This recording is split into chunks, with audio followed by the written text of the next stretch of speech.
Order in the courtroom. Go back on the record, the 292nd vacuum session outside the presence of the jurors. Mr. Snipes had indicated to the court that it has some exhibits he wished to admit. Mr. Snipes? For record purposes, Judge, states 277 is 2 SD cards and 2 cameras that Mr. Fredericks received on June 8, 2017. States Exhibit 278 is his exhibit continuity report, essentially a chain of custody on all those exhibits, and we're offering those for record purposes. Any objection, Mr. Brissett, for the record purposes? Yes, because they're not marked that way in the envelopes, having just been able to look at them with the graciousness of the state at the break. The SD cards are in separate envelopes. The body-worn cameras are in that FedEx envelope right now as well, and I don't think that was mentioned, just the micro SD cards. I don't have a problem admitting stuff for the record. It just needs to be properly labeled so those grading our papers later can look at it. 277 is the box. It says FedEx on the outside. Yes, sir. And it contains certain envelopes. What's in those envelopes, Mr. Snipes? 2 SD cards and 2 cameras, Judge. And the 2 cameras are from Mr. Oliver and Mr. Gross. Yes, sir. The actual cameras. Yes, sir. And the SD cards inside those cameras? No, sir. They're separate. There used to be. Yeah. That's why they're there. They used to be, right? Yes, sir. And they're in separate envelopes. Yes, sir. And that is your 277. So it's admitted for record purposes. 278 is the chain of custody. Yes, sir. You had a much fancier word for it. What was it that you said? Exhibit continuity report. That's what Mr. Fredericks calls it, Judge. Chain of custody reports admitted, 278. Thank you, Judge. Is there anything else for the record before we bring the jurors in No. from the defense? Judge, last week we were given an opportunity to look at what was told to us by the state as their exhibits for this trial. Since then, we've seen 2 large maps come in. It appears, based on how the state is preparing their case today with Mr. Fredericks and what has been set up now in front of the jury, there are a number of foam core objects that look like exhibits next to Mr. Fredericks' podium in the courtroom. And in fairness, just making sure that we're getting everything like we're supposed to. We were told to look at all the exhibits last week, and I imagine the states had these made before then.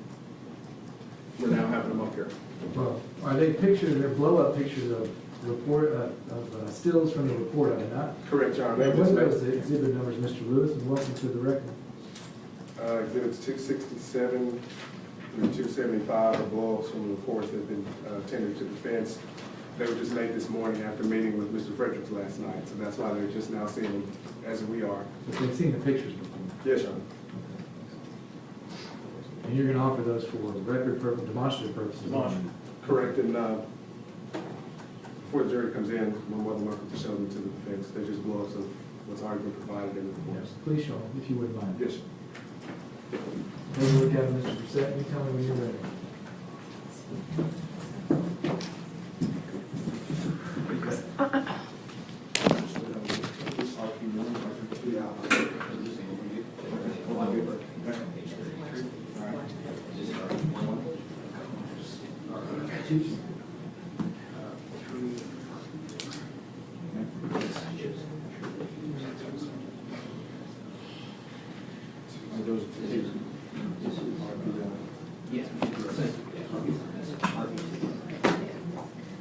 And that is what they offered during the hearing. So this is record. This is all. I want to use them both.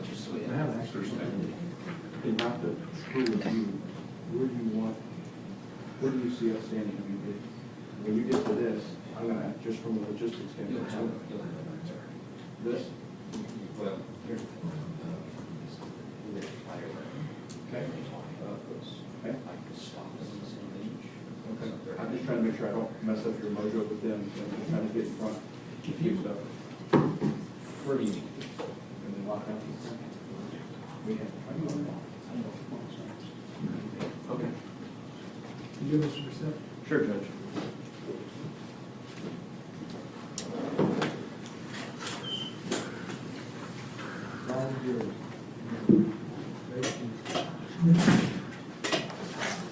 Anything on there that we don't want them to see?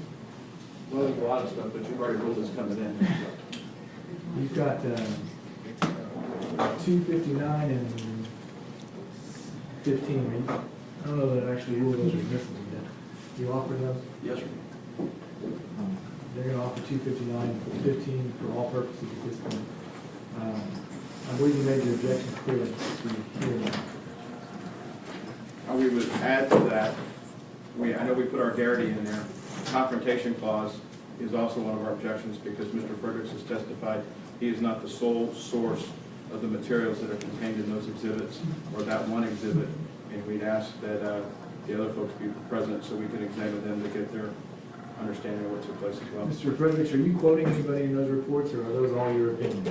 These are all my opinions.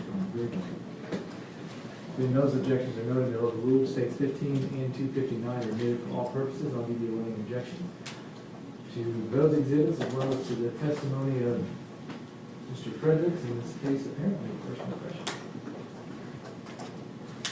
First impression for a lot of stuff this trial, it seems like.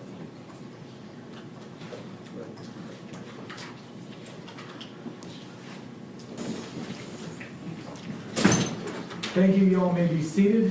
Members of the jury, for most of you, it's good to see you again. I think this might be one of the last times I see you today. They're going to have exhibits out there. They want to make sure you can see everything, which is great. That's what we're here for. You'll recall that we're still in the state's case in chief. The state has called this witness. And sir, if you would please raise your right hand. Do you swear the testimony you're about to give will be the truth? I do. If there's any questions from Mr. Snipes and perhaps also Mr. Brissett to your left, you may proceed when ready. Thank you, Your Honor. Please state your full name, spell your name for the record. My name is Grant Fredericks. It's spelled Frederiks. And how are you currently employed, sir? I am a certified forensic video analyst. And what does a certified forensic video analyst do? I examine digital video evidence, digital audio evidence. It's called digital multimedia evidence, so we use the acronym DME. The purpose of that examination is to assist a trier of fact, either a judge or a jury, to accurately understand the meaning of the audio and video information, and then to assist in issues relating to timing of images, into positioning of images, and to the timing of the audio information. And what is the source of your knowledge and opinions that you're going to give to the jury here today? The source are the recordings from 2 body-worn video systems, and then some subsequent measurements that I conducted on scene. In preparing your testimony here today, did you at any time rely on anything prepared by the Dallas Sheriff's Office by way of reports? No, I didn't rely on any reports. All right. Where did you get your undergraduate degree? From Gonzaga University in Spokane, Washington. And what was that in? Broadcast television. My emphasis was on television engineering. And as a forensic video analyst, have you processed videotapes and computer disks containing digital multimedia evidence in the past? Yes, How many? tens of thousands of times. Have you provided expert testimony as a forensic video analyst before? Yes, How many times have you done that? many hundreds of times. And where generally have you testified as an expert in that field before? I've testified throughout the United States, Canada, the UK, New Zealand, the Caribbean. I've testified a number of times here in Texas. From 1999 until December of 2012, were you involved with the Law Enforcement and Emergency Services Video Association? Well, still am involved, but yes, from about 1998. Okay. And would you tell the ladies and gentlemen of the jury what that is? The Law Enforcement and Emergency Services Video Association is a nonprofit organization that is dedicated to the training of video analysts worldwide. I was the lead instructor of that organization from about 1998 until 2014, and I've served in a number of capacities. We train video analysts both in the United States. We have courses in Canada. I've trained in Singapore. I've trained in the UK. So primarily individuals who work for police agencies are the students, and they are working toward a certification as technicians or as analysts in the examination of digital multimedia evidence. Did you ever have any involvement in developing the curriculum for the Law Enforcement and Emergency Services Video Association. Yes, I was in charge of the curriculum development from 2000 until 2014. How about the Federal Bureau of Investigation? Have you been a contract instructor for them? Yes, I've been a contract instructor for the FBI's National Academy, which is held at Quantico, Virginia. I've been the instructor since 2002, so for the past 16 years. They're 4 times a year they have 4 sessions a year, so I do all 4 sessions. Have you had any participation with the International Association of Chiefs of Police? Yes. Can you explain that to the ladies and gentlemen of the jury? I've consulted for the International Association of Chiefs of Police in a number of projects. The one most relevant to this case is I'm a co-author of the national standards for digital multimedia encoding in a mobile environment for law enforcement. I authored that document with members of NIST, National Institute of Science and Technology, and the Department of Justice individuals, and their funding came from the Department of Justice.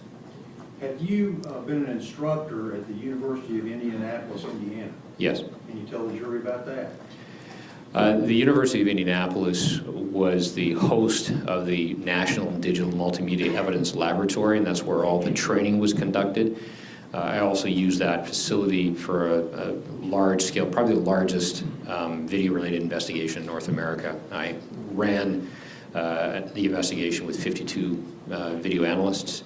And the work that we did in that lab won the International Association of Chiefs of Police International Award for Advances in Scientific Technology for investigations. So that university lab houses a training facility for law enforcement video analysts for training. That lab, we shut that lab down in 2016, and we now have the courses. We take the courses out to law enforcement agencies around the world. At the University of Indianapolis, did you also teach a course entitled Photographic Video Comparisons? Yes, I've taught that course in Indianapolis, in Canada, and in the UK. And what's the focus of that course? The focus of that course is doing photographic comparisons of objects such as vehicles, clothing, and weapons. And it involves reverse projection. Reverse projection is the process of determining a position of an object in a historical video image. Could be a traffic accident, or could be a bank robbery, in order to obtain measurements. So we overlay those historic images with contemporary, either images from a camera or 3D images that we've scanned and created from the scene. And that's done for the purpose of measurements. Okay. Reflection of light, pixel tracking, digital compression technology, macro block analysis, motion vector analysis, color measurement analysis, speed estimation, and digital and analog artifact identification. Are those all terms that you're familiar with? Yes. And do you use them in preparing an analysis such as this one? Yes, they're all part of the process of examining digital multimedia evidence. Okay. What does reflection of light got to do with this? Without light, we wouldn't see anything. Cameras work like our eyes do. If we had absolutely no light in here in a vacuum, we wouldn't be able to see anything. Our eyes wouldn't adjust.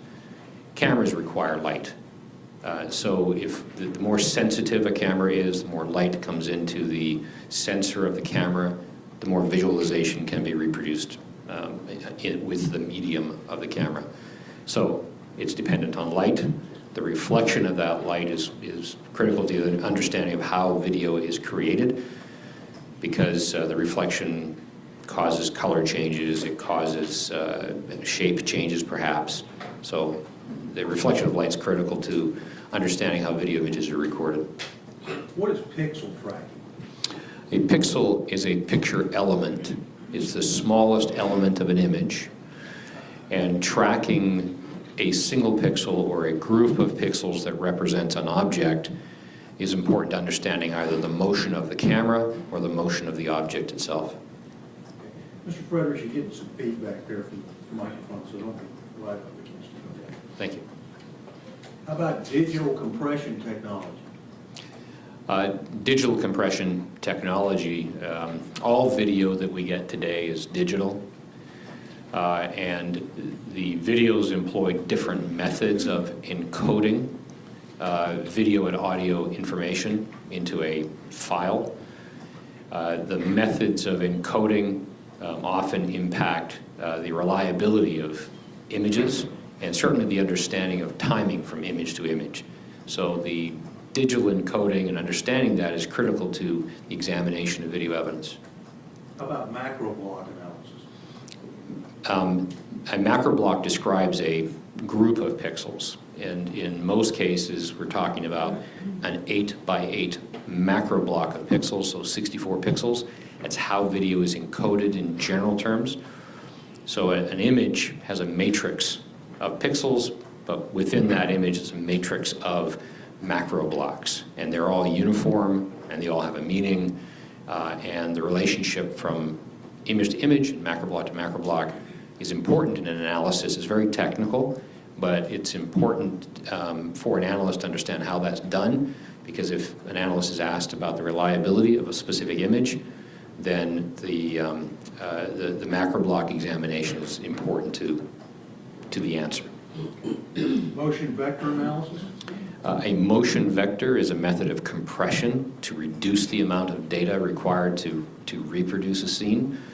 So a motion vector describes how much information is borrowed from previous images and reused in subsequent images within a group of pictures. That's all related to a very technical aspect of how images are compressed.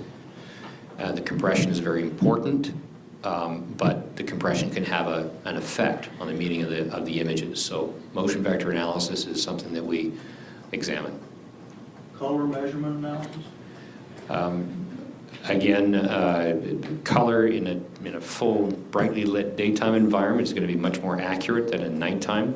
And so when it's dark, we'll be looking at reflection of light and what that light represents based on the limitations of the camera to reproduce color correctly and to reproduce brightness. So the examination of red will tell us something about what we're looking at.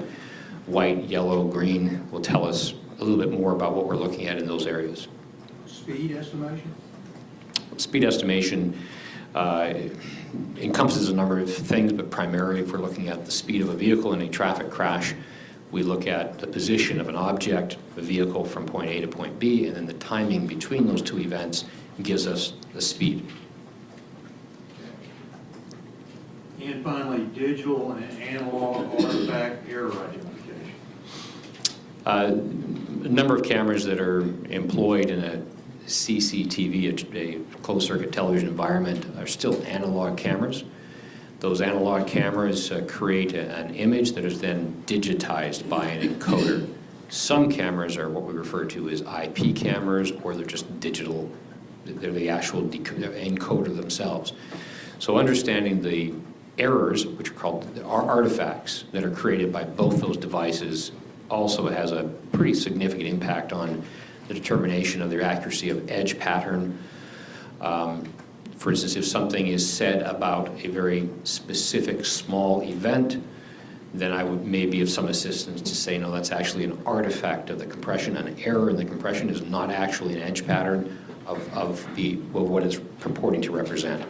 So I can't anticipate all the questions that may come up, but I'll consider all of those questions that you had, all those issues, those technical issues, in the examination of my work. Do you have any law enforcement experience? Yes. Can you tell the jury about that? I'm a former police officer. And what were your duties as a police officer? I worked the street. I was a K-9 officer. I worked major crime, and at the end of my career, I was in charge of the forensic video unit for my department. I take you back now to June the 1st, 2017, and I'll ask you if on that day I or a representative from my office contacted you about possibly helping us out on this case. Yes. And then were you eventually retained? Yes. And was that on June the 7th? Yes. Retained as an expert? Yes. In what? In the examination of digital multimedia evidence. Okay. Now, you don't work for free, do you, Mr. Frederick? No. Okay. And you don't know exactly how much your total bill is going to be. That's going to be after your testimony. Is that right? Correct. And then you'll submit that to us and we'll pay for it. Yes. Okay. What exactly did we ask you to do by way of an examination?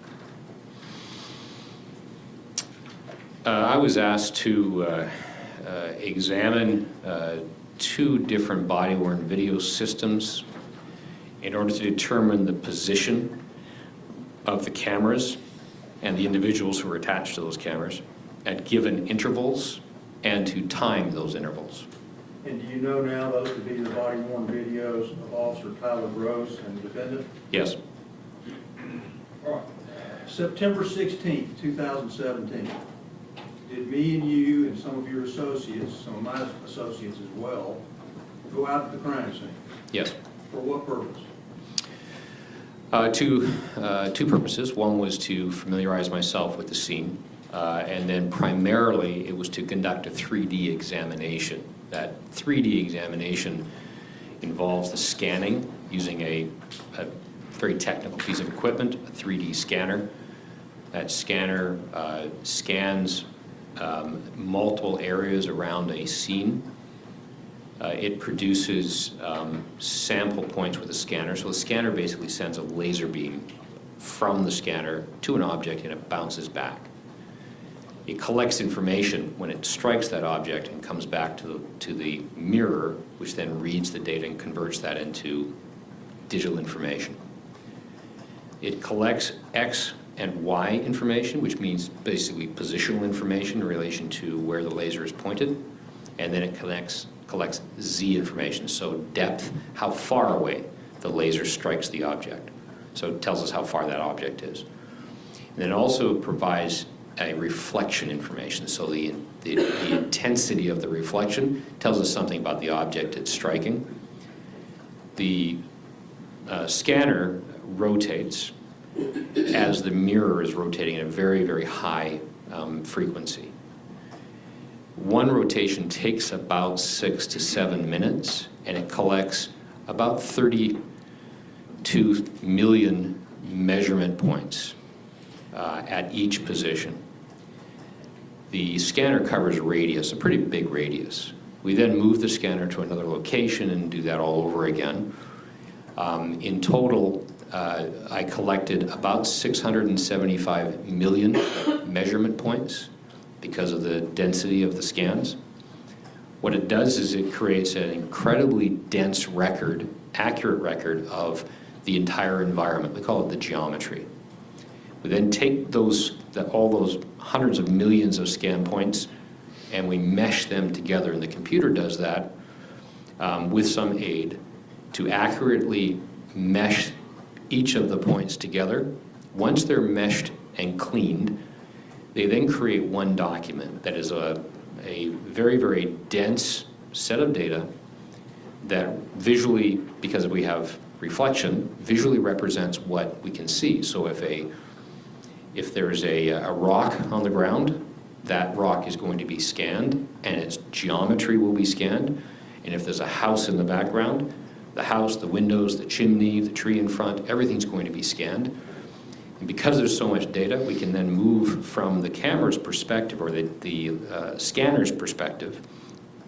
I can move 10 feet here, 40 feet in the air. I can move anywhere because the scanner has all that information.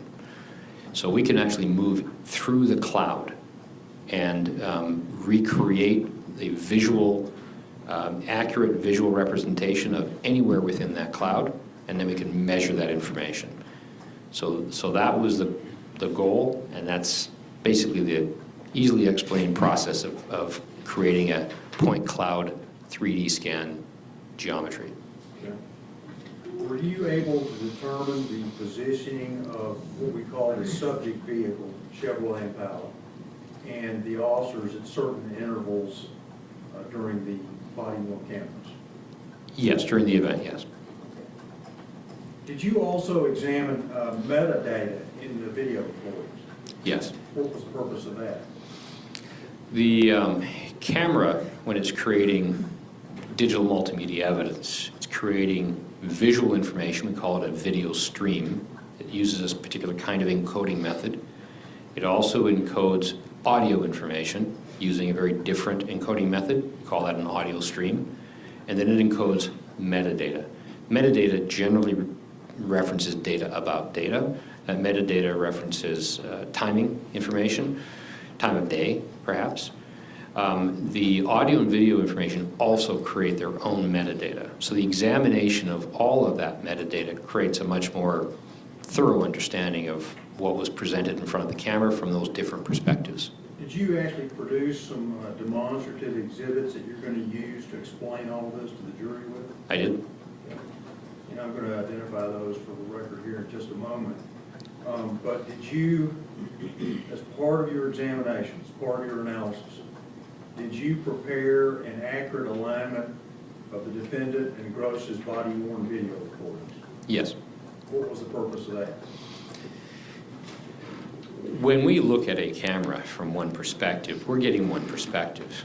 When we look at an event from two perspectives, we're getting exponentially more information. So a synchronized, aligned demonstrative that is the video and audio information from both of those events that are synchronized at the same moment in time provides much more detail about what is occurring, because the cameras are worn by the officer somewhere in the front of their body, and as one officer moves in one direction, that perspective will be recorded. The other officer might be moving in another direction, and we'll get a much more full view. So it's a way to produce a much more accurate, holistic sort of view of the events that were occurring at those times.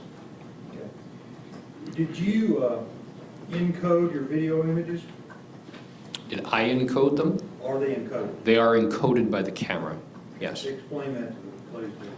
Well, all digital DME, audio and video, is encoded. We call it using a codec, compressor, decompressor. I think many people, most of us probably heard of MPEG video. It's probably the most common encoding method. If you have digital televisions at home, you're going to be watching MPEG-4 video. It's a method of encoding so that that video can be transported from the cable station to your home. So that's using MPEG-4. There are many levels of MPEG-4. These cameras that we have in a police environment, both in-car video and body-worn video, today all of them are using an MPEG variant. And the encoding process dictates how many images per second will be recorded, what the size and shape of those images is, what the macro block types are, what the motion vectors will be, and also in this particular case, how delta frames are recorded. Those are repeated images for the purpose of maintaining synchronization. So when I talk about encoding, that's what I'm referring to. It's the production of the video, audio, and metadata by the camera. Now, I'm not going to elicit these from you right now, but did you ultimately come up with some opinions to assist the jury in this case? I did, yes. Okay. And that's probably how I'll conclude your testimony.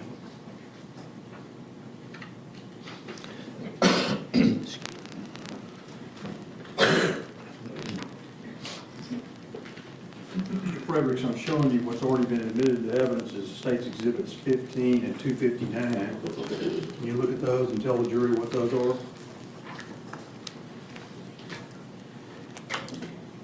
Exhibit 15 is a copy of a printed version of my report. My report is actually submitted in digital form, and it has embedded images and video in the report, but this is a printed version of it.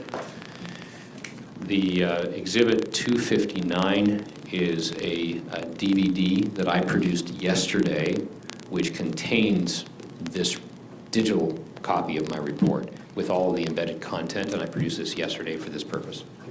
And these various demonstratives here, which I'll represent, are State's Exhibits 266 through 275. Are they designed to assist the jury in understanding your testimony? Yes. And we offer those for demonstrative purposes, Judge? Judge, I believe it should start at 267. I'm not sure.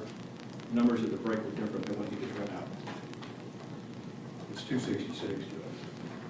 No further objections. All right, 266 through 275. 5. 5 are admitted for demonstrative purposes only. Members of the jury, something is admitted for demonstrative purposes.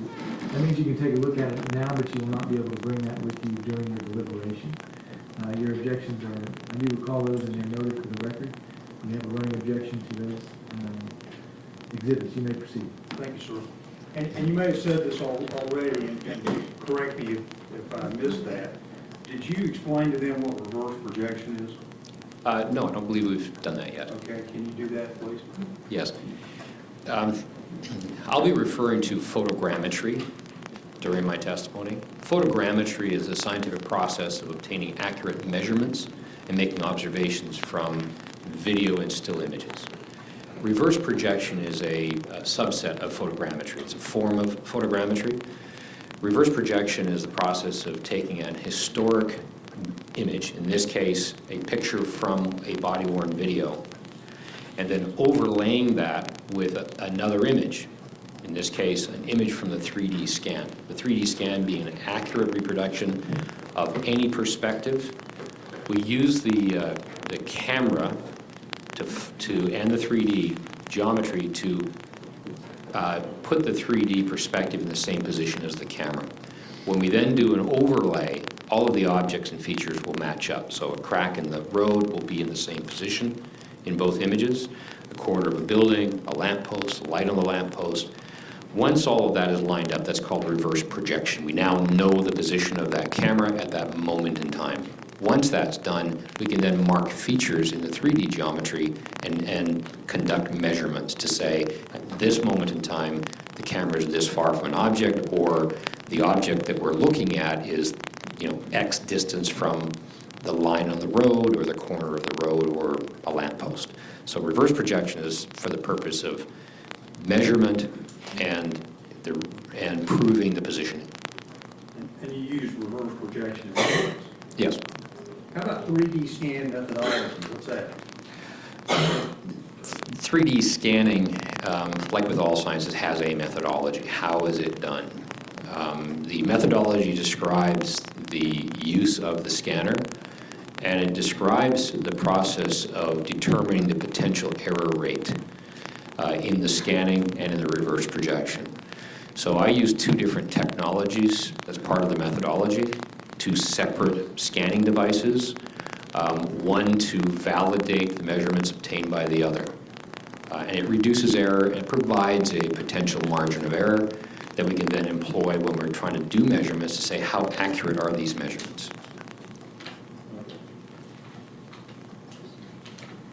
What's the error rate on this analysis? The error rate on this analysis is produced by considering three different technical features. Without going through them all, they're all relatively complicated.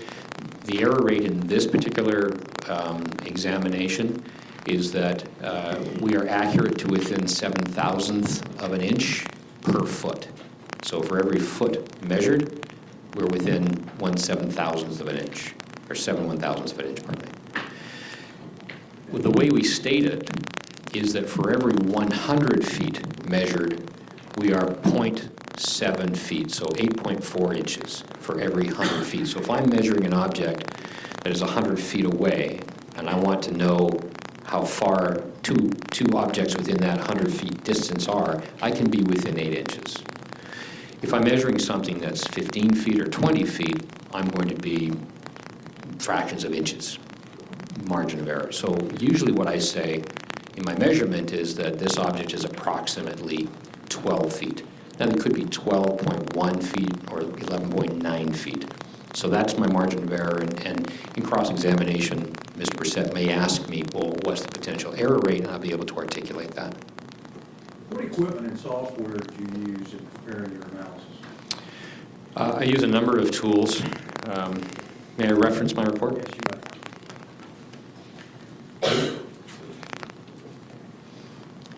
I used a Ferrofocus 120 3D scanner. That's the model of the scanner. I used a tool called Media Info. I used Photoshop CC, which refers to Creative Cloud.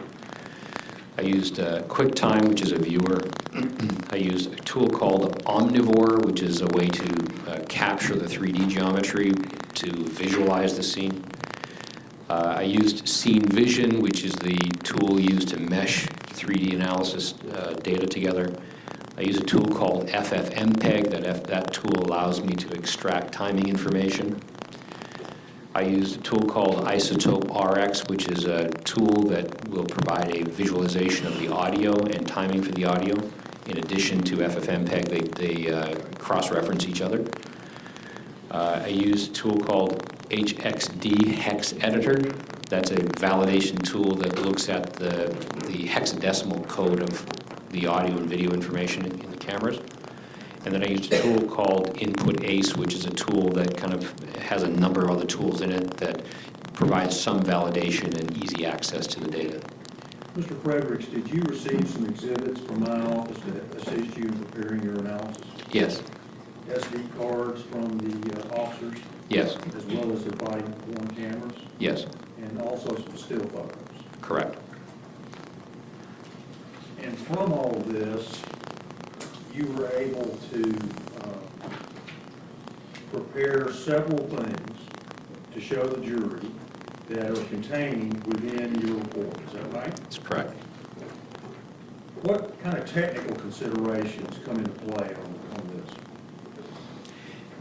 There are a variety of technical issues that I look at that are important to consider to ensure the reliability of the observations and to the ultimate reporting. I've listed some.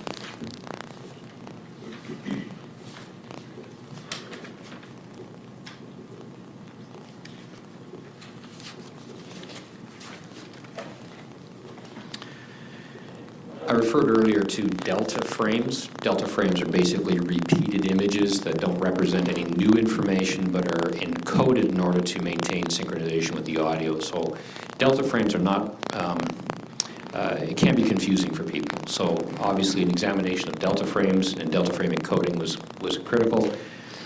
Audio packet analysis is the audio packets that really maintain the timing.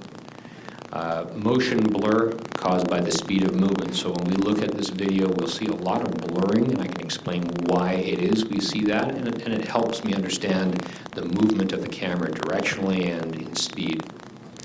Color values affected by clipping and oversaturation. What that means is that we're going to see some very, very dark video, and it's clipped in the blacks, and there's a reason for that. We're also going to see some oversaturation in the lighter areas where things are really bright at times. That's part of the encoding process to reduce the size of the data and to allow the camera to accurately continue to record. And so I had to consider that and explain, which we will do, why it's so black. Artificial edge pattern that may affect the shape of objects. So the artificial edge pattern, the artifacts, are often caused by motion blur and sometimes by the macro block encoding. Temporal shift in object positioning due to the prediction. So these images are employing predictive images. It's what all MPEG is using. And how those predictive images impact the meaning of the video is something that I had to consider. Object location and shape adjusted by lens distortion. So all of the body-worn video systems in use today have, I'm going to say all, I would say 90% of them have a wide-angle lens that distorts the perspective, so things on the outside are going to be curved. It gives a wider view, not as wide as the human eye, but it gives a wider view. So the understanding of how at the edges, the barrel distortion may impact the positioning. And so I had to consider that when I'm doing the reverse projection. Image refresh rates, that's the timing from image to image. That's critical in this case. We actually relied on the audio because the images have less frequency. So the audio has a higher frequency of capture. It's a much more accurate timing mechanism. Aspect ratio issues relating to the digital sampling. Aspect ratio represents the relationship to the height to width of objects, and so that's something that I considered, especially for reverse projection. GOP structure image sequence. GOP, G-O-P, stands for group of pictures. And it starts with a reference frame and goes through the predictive, bidirectional, and delta frames until the next reference frame. That's called a GOP. That's how video is encoded from GOP to GOP.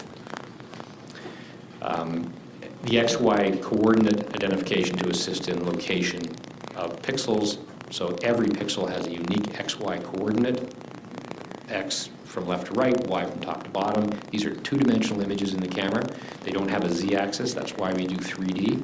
So that XY coordinate helps me, again, position for reverse projection. So this is all very technical issues that I have to consider in my examination and analysis. But you're going to get to the good stuff here in a minute. Yeah, it's a little dry when I talk about all that, but once you see the images and you understand that they have foundation to them, it will become more interesting and more helpful to you. Were you able to get the timing of events that happened that night? Yes, Which camera did you use to get that? both. I use both cameras to get the timing. I will articulate timing from Officer Oliver's camera in my exhibits. Did you prepare something called an audio spectrograph? Yes. What is that? It's a graph that visualizes the frequency of the audio, so the sound. The intensity of the sound and the timing of the sound is visualized in an audio spectrum view. And from that, were you able to determine the timing of when the right rear window was broken out and all 5 of the shots? Yes.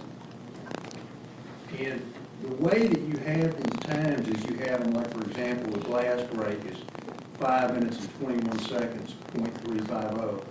That's 5 minutes and 21 seconds from the beginning of the defendant's body cam, is that right? Yes. So if you take 5 minutes and 21 seconds and add it to the start time that's on that camera, which is 11:13:15, it comes out to 11 minutes and 36 seconds, right? That's right. And were you able to Well, determine... 11 hours, 36 minutes. That's what I meant. Yeah, yes. Were you able to determine the amount of time from when the glass was broken out to the first shot? Yes. And how long was that? About 358 milliseconds. That's thousandths of a second, just slightly over a third of a second. And so from the glass breaking to the first shot is 0.358 seconds, right? Correct. And then all 5 shots are fired in what amount of time? About 0.993 seconds. So all within a second. Yes, I use milliseconds because it's a little more accurate, but 0.93 is virtually the same.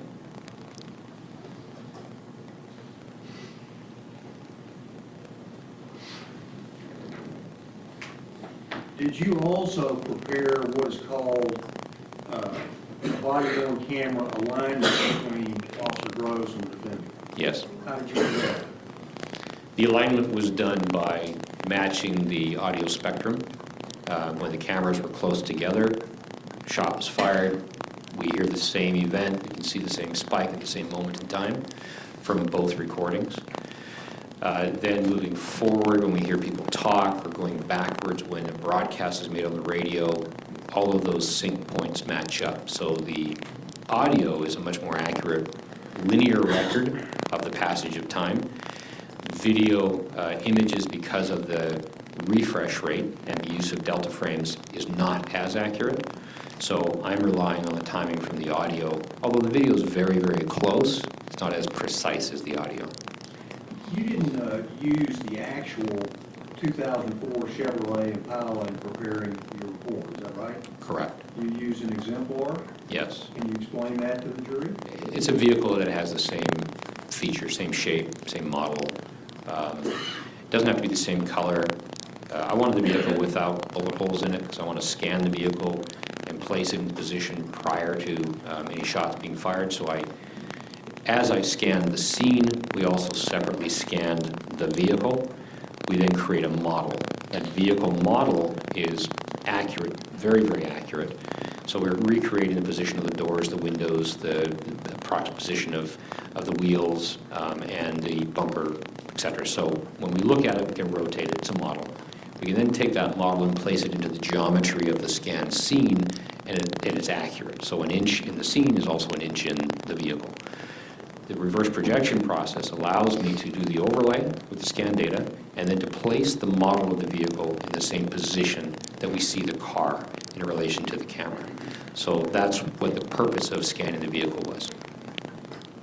How many reverse projection positions did you develop in this case? 4. How did you establish those?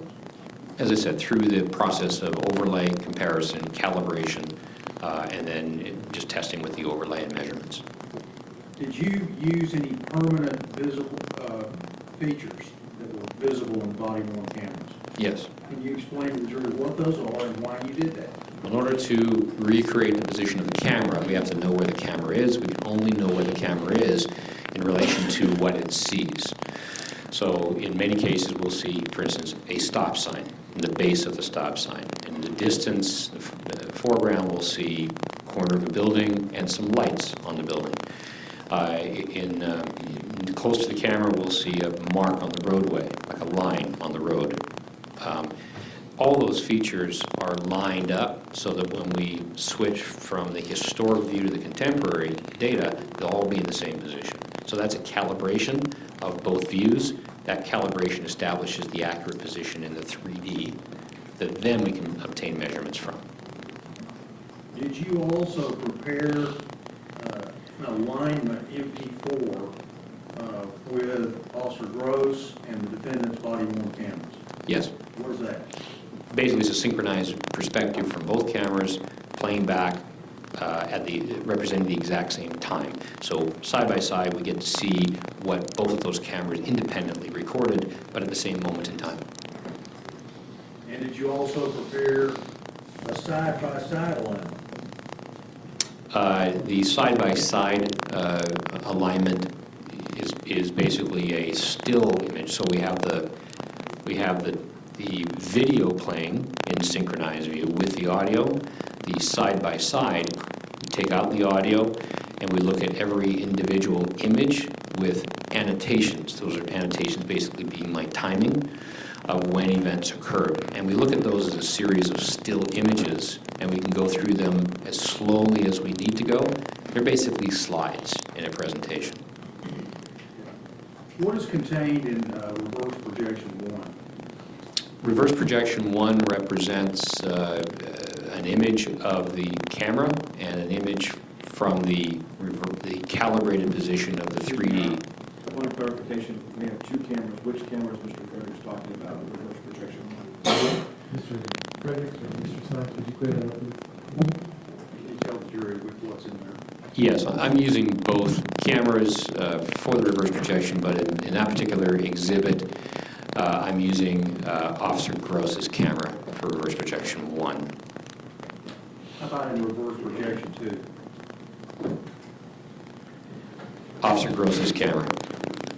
And what's contained in reverse projection 2? It shows a position of the vehicle in the roadway at a certain moment in time. And how about reverse projection 3? Same thing, Officer Gross's camera. And finally, reverse projection 4? Officer Gross's camera. And so you've got an audio spectral comparison that shows when the shots were fired and the glass was broken. Yes. And you've got an overhead view of the crime scene you can show the ladies and gentlemen. It's a fly through the geometry, yes. And then side-by-side comparisons of the 2 body-worn cameras. Is that Correct. right? Yes. And are you prepared to demonstrate all of that to the jury now? Yes. Do you think it will help them make a decision in this case? I believe it will, yes. Can the witness step down now, Your Honor? Yes, please keep your voice up. Mr. Brissett, Mr. Gill, don't even move around, you certainly can. Go ahead, Mr. Snipes. And what is the first thing that you're going to demonstrate to the jury, Mr. Frederick?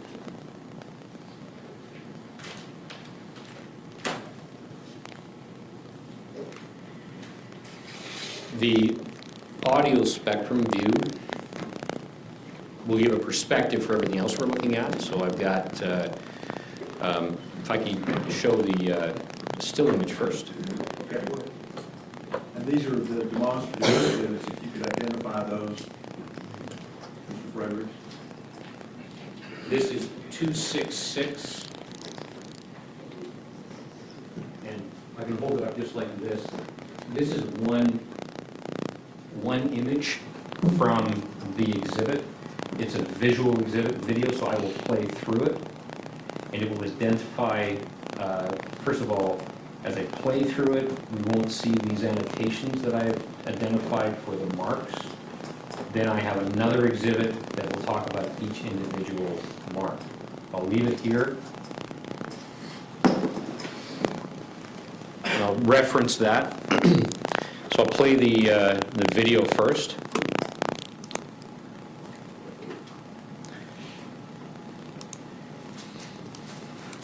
This has audio. I'm not sure how loud it's going to be in here, so I might have to turn it down, but we'll see.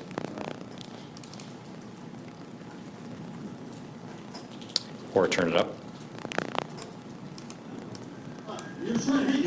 I'll have to play it again.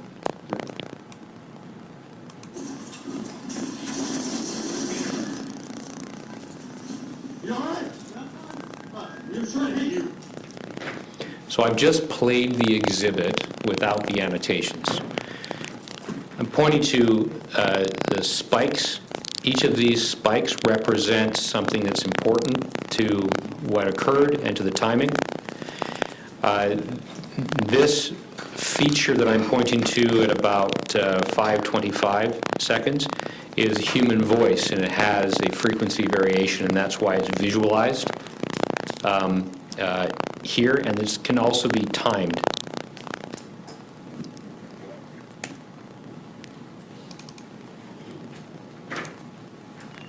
The audio spectrum graph, the still image, has a slide number at the bottom left-hand side, which is just one image before the audio starts. This exhibit does not have audio, but it has timing information.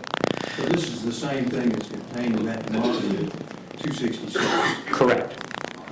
This has multiple slides. 266 is a combination of everything. So I've noted at slide 3 that the glass break occurs at 5 minutes 21.35 seconds from the start of the video. Which makes it 11, 18, and 36 seconds. Is that right? Yes. The next spike is the first shot fired. That occurs at 5 minutes 21.708 seconds. The next shot, shot 2, is fired at 5:21.978, so 270 milliseconds after the first shot, so just over a quarter of a second after the first shot. The next shot, shot 3, is fired at 5:22.203. Shot 4 is fired at 5:22.410. Shot 5 is fired at 5:22.642. And then at slide 9, we see a time period of approximately 5:25.4. At the center of that is where Mr. Oliver says, "Are you all right?" Mr. Gross says, "Yeah, I'm fine." And then at 5:27.3 in that area, Mr. Oliver says something that I've left a line there because it's not intelligible to me, but then he says he was trying to hit you. And so with that perspective, I would recommend we now play the original video again with this information one more time. Well, let me stop you right there. You're not here to tell the ladies and gentlemen of the jury which one of those shots killed poor Jordan, are you? No. Okay, that's not what your job is. Correct.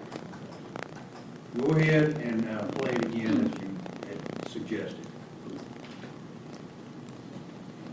I'll play that exhibit now.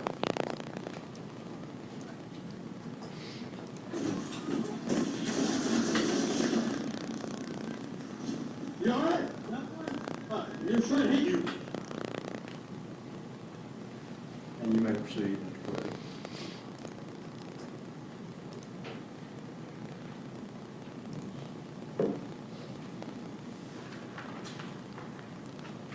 So that provides that was the foundation for my timing information, helped me understand what I was dealing with before the scanning. Then I examined the scanning data. I produced an exhibit to provide a demonstration of what the scan data looks like. If you could do that for the jury.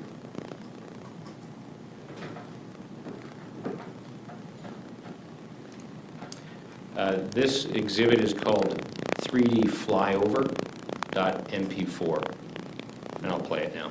And so this is so the jury can see what the scene looks like from an aerial view. Correct, yes. So I've just stopped it at 1 second into the beginning of the video. What are those circles there, Mr. President? Right, I was just going to explain that. So each of these circles represents a position for the scanner. The scanner, because it has a mirror that's rotating, it can't scan through the device.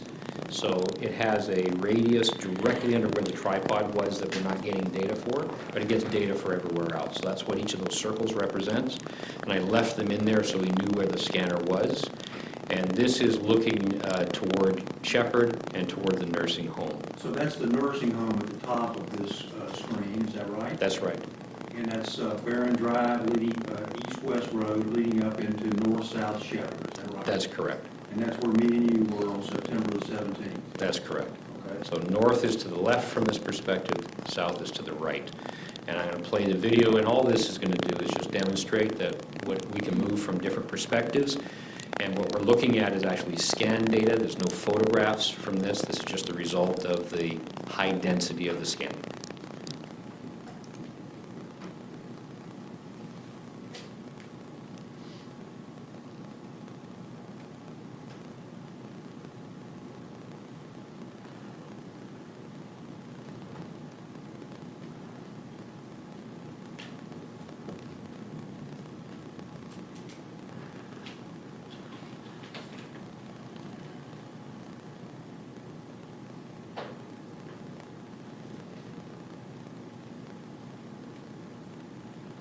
So I've stopped it at the end of the scan, representing the intersection of the streets we just discussed. The center lines on the roadway are scanned. They are real information that's in the roadway that is reflected back. We also have cracks in the road leading up to the intersection. There's actually a bit of a grade here. We can also see I'm pointing to overhead power lines. They're also part of the scan, and they remain where they were when it was scanned. So this is the geometry that I've used for the reverse projection. Okay. And Mr. Fredericks, that center line of Shepherd becomes very important in your testimony later. It does. All right. Both of these lines do. So what have you just shown the jury by way of this overhead? This is the meshed 3D scan data for the entire area. We just did a flyover. We can fly into any perspective. That was just a demonstration of flyover. So what we'll do is we'll fly into the perspectives of each of the cameras, of different views from the cameras. And Mr. Fredericks, the jury may not have gotten all of that before, so can you play that again, please?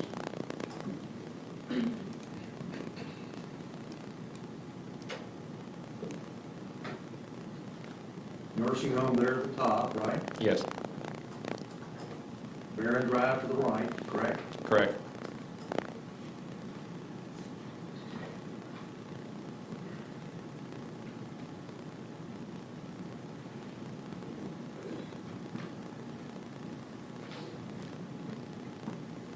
I'm pointing to the stop sign as we move through at 27 seconds. It's one of your fixed objects, is it not? It is. And the stop sign is, I'm just pointing to it, and the telephone pole. And of course, we could zoom directly down and actually read the stop sign. We're just kind of... And you used the lights over at the rehabilitation center too, correct? Correct. All right, that's sufficient on that. And your next exhibit?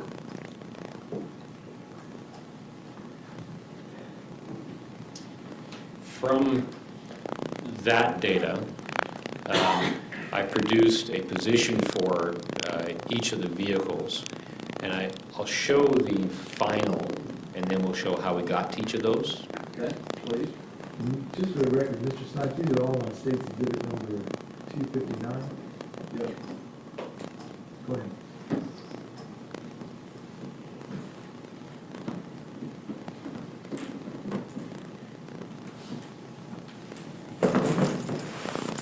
Which demonstrative exhibit, you publish it now, correct?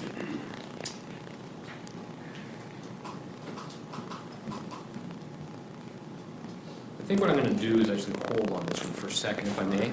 All right.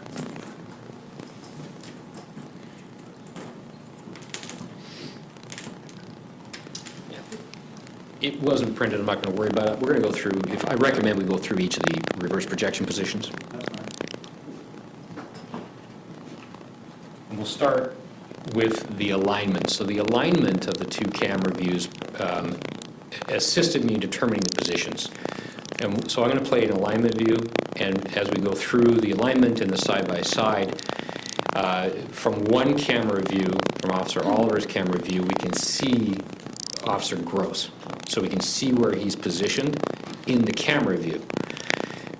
We can then go to Officer Gross's camera view and do the reverse projection to determine his position, and then we can look back at Officer Oliver's camera to validate that we have the accurate position in the reverse projection. So we're going to go through those steps. So I'll just play the video of the aligned portion. All right.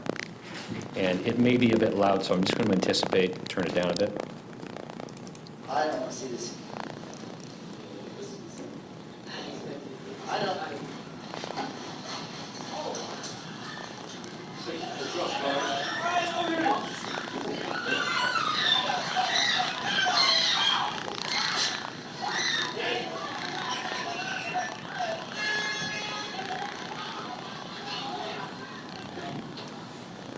Hey, stop that car! Stop right there! Stop!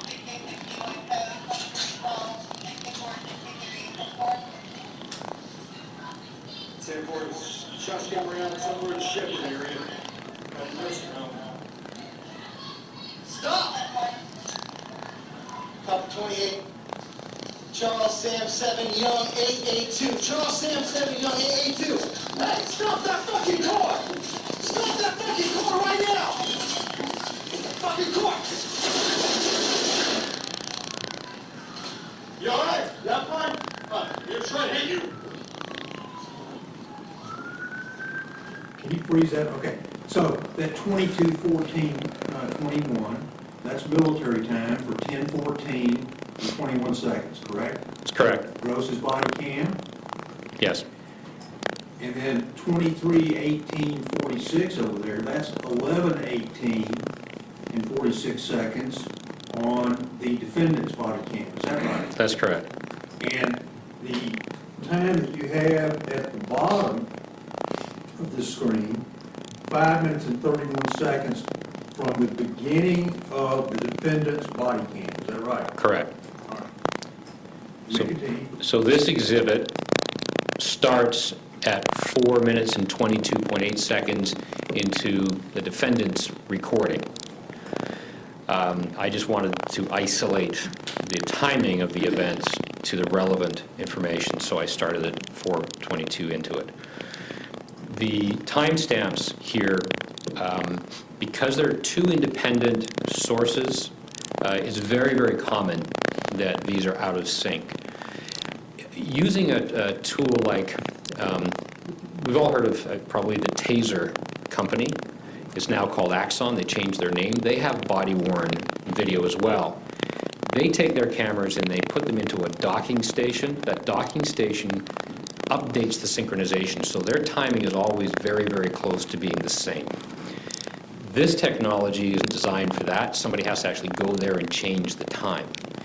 So just like our VCRs at home, or our microwaves, if the power goes off, or if we don't really care what time it is, it'll either be flashing noon, or the time will be off. So we won't expect our microwave to have the same timing as another device, our stove, for instance. So they're offset by about an hour and 4 minutes and some change, right? Yes, and it's very, very common to have that offset. So to determine the accuracy of the timing, I looked at the CAD printout, which this hasn't been marked yet. Okay. What is the CAD printout? It's a computer-aided dispatch. It basically is a record of the communication between the officers in the street and the communications operator who is writing down details of the call. And from that, were you able to determine that in fact the defendant's body-worn camera is the accurate reflection of what the time was? It's more accurate. The shots were reported, according to the CAD, at 12 minutes after 11, so 23:12. And this is about 23, almost 23:18 when the report of shots fired is heard. So this is now Exhibit 279. Which we offer, Judge. I'd like to look at it, Judge. Can you identify what that is for the record, please? Say again what it is. It's a record of the computer-aided dispatch. It's a record of the timing of the events of the call. And it's dependent on the communications operator typing that information while he or she is receiving it. And the only reason that we did this was to see which one of those body cameras was accurately reflecting the time. Is that right? It was more accurate, yes. Judge, I have no problem for the record only, but it has hearsay and double hearsay throughout it, that we'd have to take a 403 hearing up outside the presence, and we'd ask to have that outside the presence. I'll admit for record purposes only. At this Thank time. you. Go ahead, Mr. Frederick. So I was just asked, could I know which of the two cameras was more accurate? And it's not my evidence. That's an exhibit that was provided to me. If it's accurate, then Officer Oliver's time is more accurate. They both, however, keep linear run time. So it's more common, it's very rare actually, when I'm examining video, that the timestamp depicted is accurate because of the frailties of, the person has to enter the time. So I never really rely on that, but the running time, when 10 seconds or 1 minute is reported to have passed, these accurately represent the passage of time. So the couple of observations from this exhibit that the two officers move at the same time. We hear the same events occurring on both cameras, but as the officers are separated, we hear Officer Gross demanding that a car stop, while Officer Oliver goes to his vehicle and recovers a long gun, which we can see in the video. I'll just play that little section because we're actually hearing both cameras, but we're actually hearing Oliver's voice because he's the one talking. Go ahead, Mr. Frederick.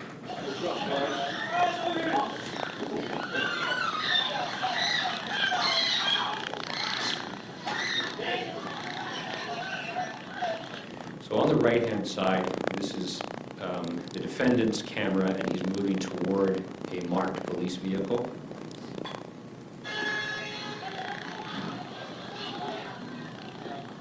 On the left-hand side, Officer Officer Gross is moving toward the vehicles on the street, and he goes up to a number of vehicles, and we can hear his conversation. Hey, stop that car! Stop right there! And that's Officer Gross, correct? Yes, it's Officer Gross, his voice.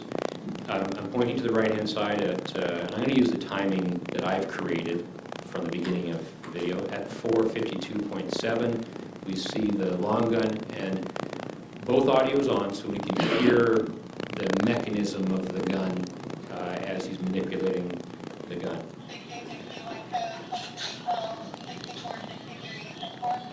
So the audio is from both, they're both synchronized, we can hear the transmission of the radio on both. Mr. Fredericks, let me ask you this.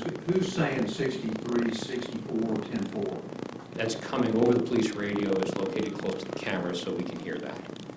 So it's coming from dispatch. It's coming, yes, coming from dispatch. Go ahead. Shots going around somewhere in the Shepherd area.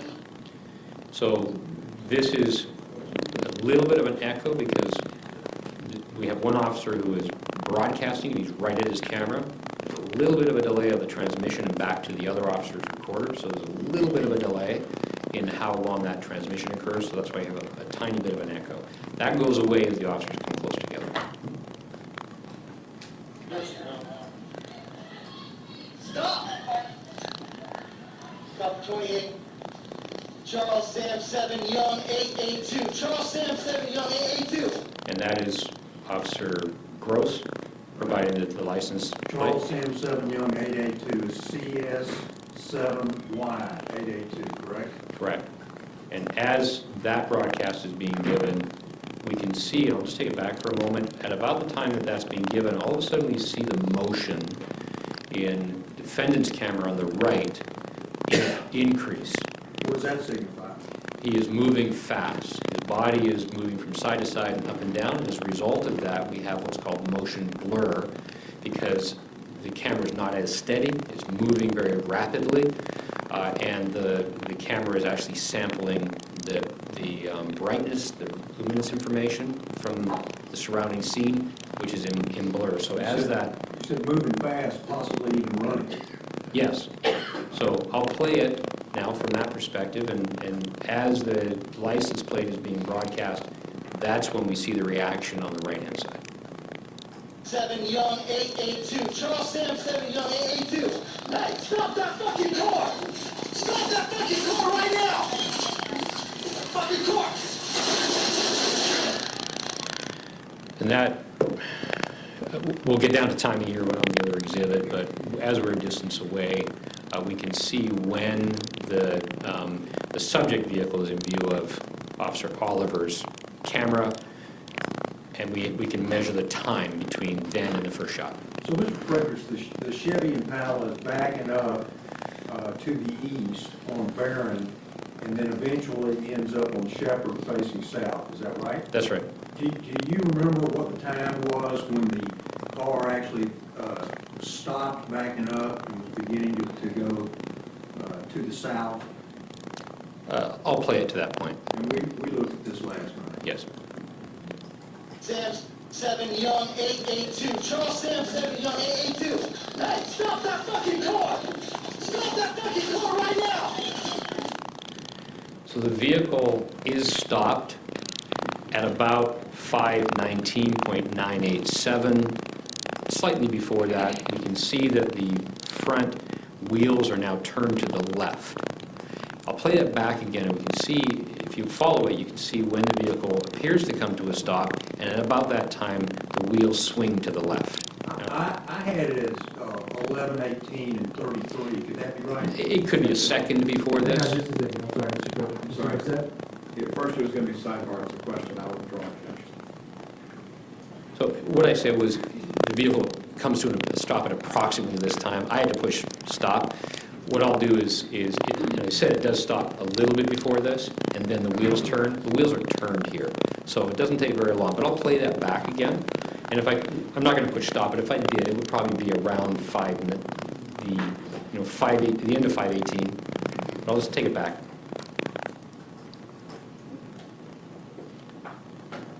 So I think the important thing to watch here are the front wheels. 882. Hey, stop that fucking car! Stop that fucking car right now! Fucking... So the vehicle came to a stop slightly before the image that I had stopped it on. And as it came to a stop, the wheels turned to the left, and then the car moved forward and to the left. What do you mean by turn to the left? Does that mean away from Officer Gross? Yes. Not towards him? No, the wheels turned, the vehicle was partly in the middle of the road, and it turned to the left, so it would actually be moving in the opposite lane, the northbound lane rather than southbound. Are you sure about that, Mr. Fredericks? Yes. How can you be so sure? Well, we can see it first of all, and then that's what the reverse projection and the 3D geometry is for. That's why we lead up to this. I'm going to use this information soon when we get to the 3D work to position the vehicle at different intervals so we can see exactly where it is in the roadway. And this is all much easier to see once we do the side-by-side alignment, correct? It is. Okay. And from your examination of this particular particular portion of the exhibit, were you able to see if the car actually went so far as to go into the northbound lane, still headed south? The vehicle, if we ran the video forward, I just stopped it at this point. Well, pardon me, I stopped it here, but as I play it forward, we'll see the vehicle actually is in the northbound lane. So I can take it back and then play it through that point. Just a second. Judge, how far do you want to go or past now? About 10 more minutes. Okay, go ahead. So again, just for continuity and reference, I'll bring it to a point at 516.9. We can see lines in the road. These are all also in the 3D geometry, so we know where the vehicle is. And if I play through this, the vehicle is still moving back. It's going to be moving forward here in a moment. Stop that fucking car right now! Fucking car! So I've stopped it at 522.923, just after the last shot was fired. The vehicle is in the northbound lane. You can see the center line. So this is a two-lane roadway, one for southbound, one for northbound. The vehicle is in the northbound lane. So never driving towards Officer Brooks. No. Sure about that? Yes. Okay. Go ahead. The side-by-side alignment now is a copy of relevant portions that we just discussed without audio now.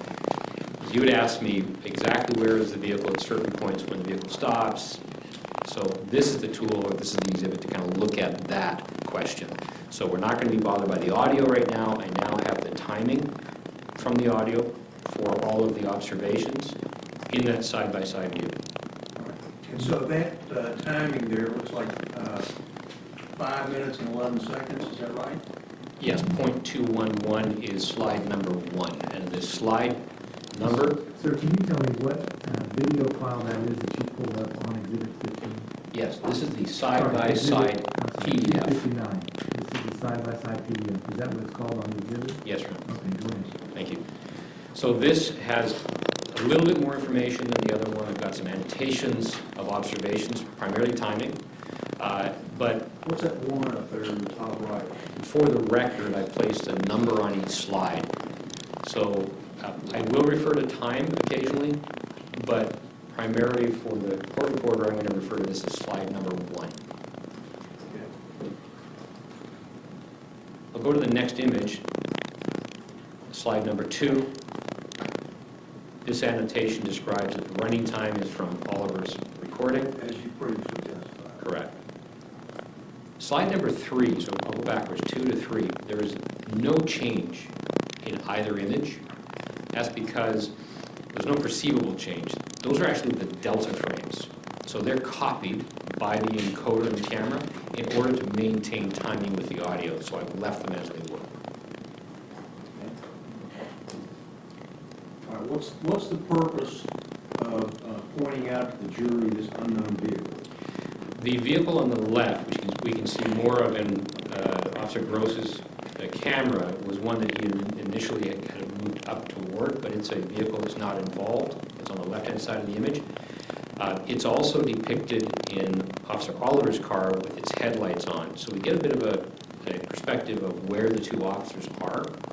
We don't see the subject vehicle because it's actually behind a parked vehicle from Oliver's perspective.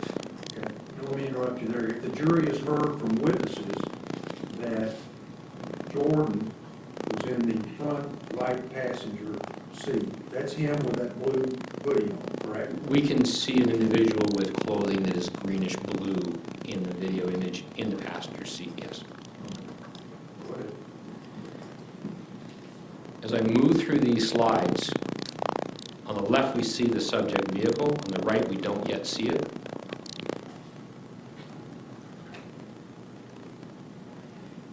I've stopped it at slide 26, and this is reverse projection position 1, and I've got a couple of exhibits to show, if I can. Proceed. How do you know it's reverse projection 1? Correct. Well, I've marked it as reverse projection 1, And this is the image that I worked on to define position of the vehicle. Judge, can you cut the lights? So the exhibit that I've just presented to the jury here is 268. And it's just an image of the data from the 3D examination.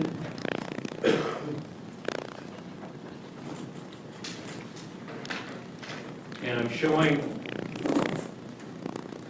exhibit 272, which is an image from the video recorder.